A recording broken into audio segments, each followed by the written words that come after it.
The other team has 11, and then 11 more. I mean, honestly, it's the equivalent of running a Fort Cherry out against North Allegheny. RMU, if there's ever a time to do it, it's this year.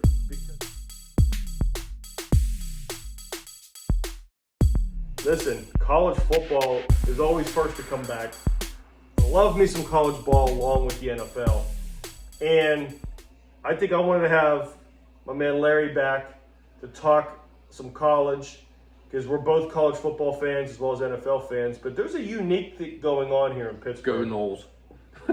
Go Noles, go Pitt, and you're a go West Virginia Yeah. guy. So listen, I'm a big Pitt guy. I also love my Noles. However, West Virginia and Pitt are a topic of a conversation I think you and I wanted to talk about.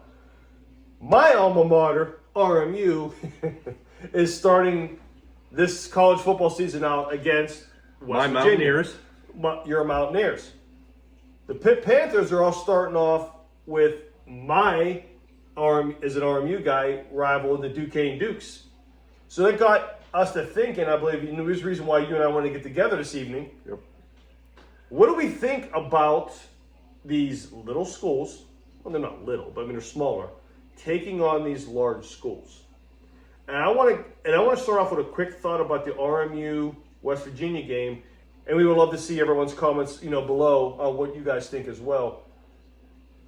For RMU, if there's ever a time a small school could go in and beat a big school like this isn't basketball where RMU gave Alabama the best game in a tournament last year in basketball. Or when they beat Kentucky. Or they beat Kentucky, right?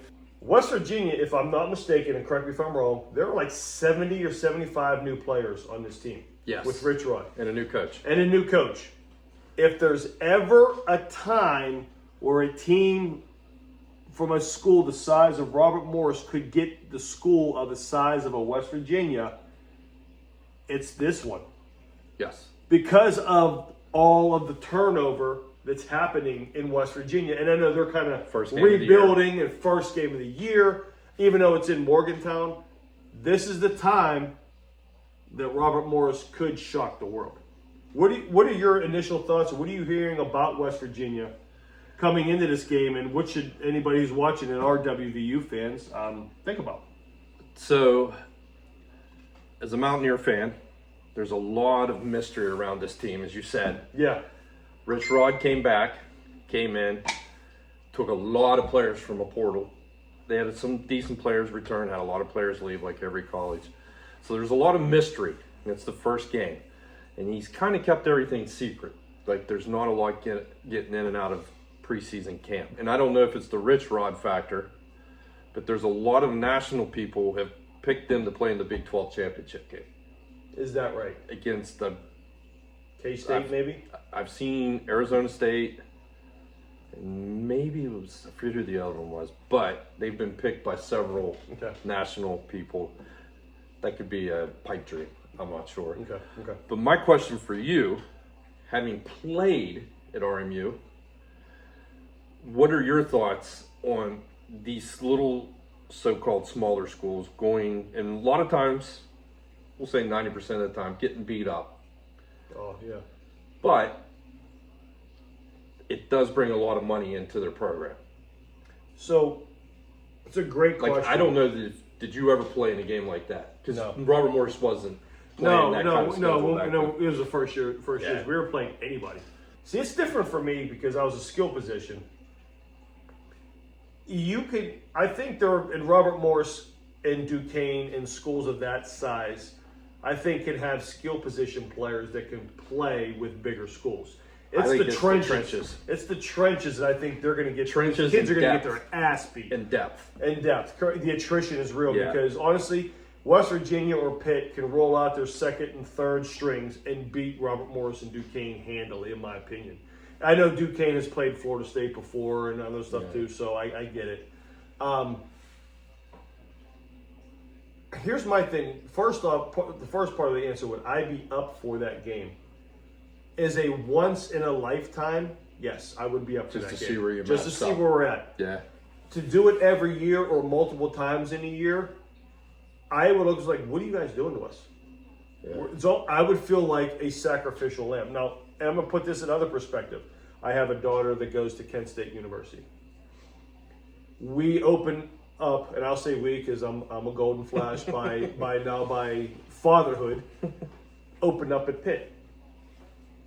Then they went home and played a school, I don't know if it was a conference or a school at their level. Then in back-to-back weeks, Kent State played Penn State and Tennessee. Oh, wow. That's a gauntlet. To your point, that's getting, and they got a lot of players hurt.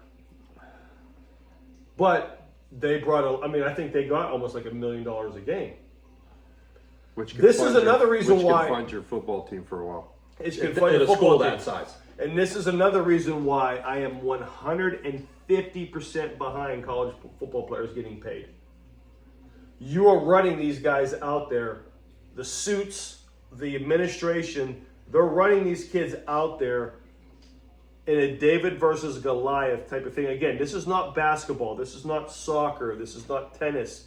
This is not baseball. This is football where there is a big physicality gap than other sports. And you're getting beat up 70 to 80 plays a game, right? It's not even fun to watch it. And even because you think about this, even in school, like Robert Morris, I'd be curious to see how many of us Colonials fans would go down to actually watch this game because they probably know what's going to happen.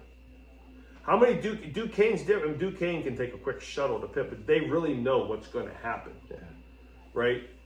It's basically preseason football for Pitt, West Virginia. I'm surprised Penn State didn't play like St. Francis or something. You know, it's preseason for them.